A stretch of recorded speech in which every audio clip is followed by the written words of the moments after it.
What's up, coaster fans, and welcome to my second coaster review. This one's for Hang Time, the first and only dive coaster on the West Coast, and Knott's first thrill coaster in 14 years. As we all know, Knott's is located on a city block surrounded by homes and businesses, so the room for expansion is minimal. When they closed Boomerang last year, we knew something big was coming, but it had to fit in that little plot of land.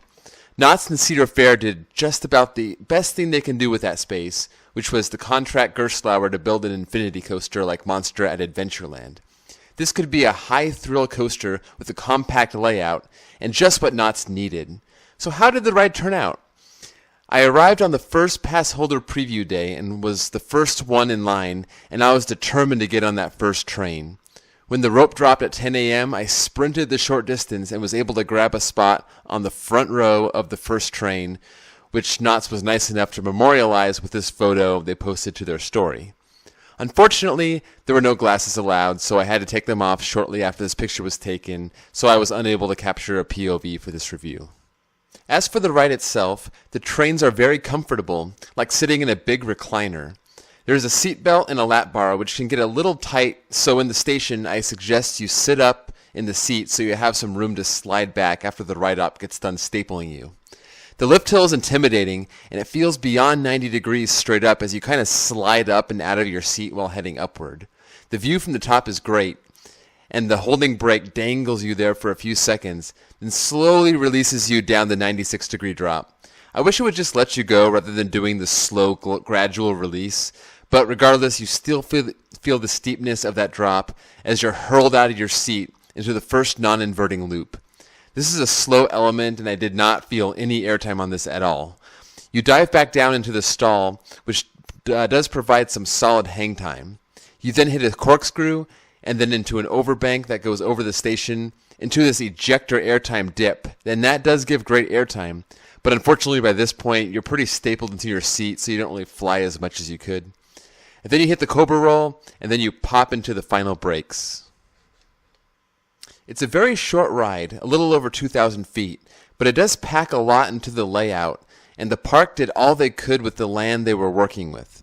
Its beyond vertical drop, multiple inversions, and lap bars are sure to thrill and scare the majority of its riders. Not to mention, its light package is absolutely unbelievable. It's definitely the best light package I've ever seen, and it may be the best out there. Just take that in, and credit to Agent Ninja 13 for capturing this last Sunday. The line also seems to move quickly despite dispatching 16 riders at a time, and they're running 3 trains, which was unnecessary since the trains stack up on every cycle, so all they really need is 2. So how do I rank this? I give it a 7 out of 10. Where does it rank in my top 50? Well, it doesn't. I could make a case for number 50, but I'd probably stick it between 51 and 55. I admit I was let down a bit by this ride.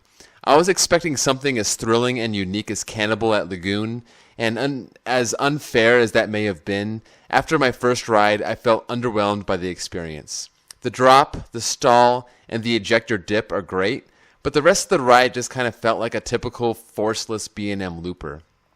Not bad, but nothing special or thrilling, even with just the lap bar. I rode this 6 times that day and sat in every row, and I would say the back gives the best ride. I would rank this 3rd in the park, and it becomes another solid complementary coaster to Knott's lineup like Silver Bullet or Sierra Sidewinder.